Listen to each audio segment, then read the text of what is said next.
रवि एक छोटे से कस्बे में रहता था, जहां लोगों के पास सीमित साधन थे और बच्चों को कम उम्र से ही काम करने की आदत डाली जाती थी। रवि के पिता एक दर्जी थे और उनकी माँ घर पर कपड़े सिलाई कर परिवार की मदद करती थी। परिवार की आर्थिक स्थिति कमजोर थी।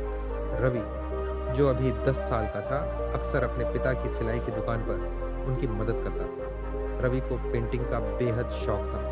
जब भी वह खाली समय पाता, वह कागज के टुकड़ों पर चित्र बनाता, लेकिन उसके पास रंग, ब्रश या अच्छी पेंटिंग करने के लिए जरूरी सामान नहीं था। वह चाय के दाग वाले पुराने कागजों पर स्केच करता और जो भी छोटी मोटी चीजें उसे मिलती, उनका इस्तेमाल रंग भरने के लिए करता। उसके स्कूल के शिक्षक ने एक दिन उसकी कॉपी में बने स्केच देखे और दंग रह गए। उन्होंने रवि से पूछा, तुमने ये कैसे बनाया? तुम्हारे पास तो सही सामान भी नहीं है। रवि ने मुस्कुराकर कहा, सामान नहीं है, पर मेरे पास सपने हैं। एक दिन मैं बड़ा आर्टिस्ट बनूंगा। रवि का यह सपना सबके लिए मजाक था। उसके पिता कहते, पेंटिंग से पेट नहीं भरता बेटा, तुम्हें काम सीखना चाहिए।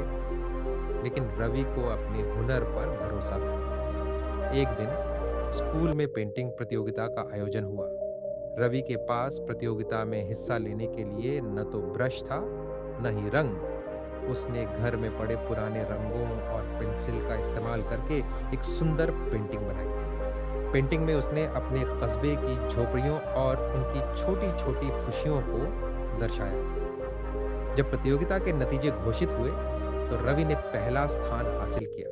उसकी पेंटिंग को शहर के कला मेला में भेजा गया, जहां एक प्रसिद्ध कलाकार ने उसे देखा। वह रवि के हुनर से इतने प्रभावित हुए कि उन्होंने रवि को अपने आर्ट स्कूल में दाखिला दिलाने की पेशकश की। अब रवि दिन में अपने पिता की मदद करता और रात को पेंटिंग की प्रैक्टिस करता। धीरे धीरे उसकी मेहनत रंग लाई। उसकी पेंटिंग्स ने राष्ट्रीय स्तर पर पहचान बनाई।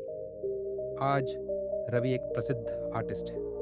वह अपनी कला के जरिए न केवल अपने परिवार को बेहतर जीवन दे रहा है, बल्कि अपने कस्बे के बच्चों को मुफ्त में आर्ट सिखाता है। रवि ने साबित कर दिया कि अगर सपने बड़े हों और मेहनत ईमानदार हो, तो संसाधनों की कमी कभी रास्ते में नहीं आती।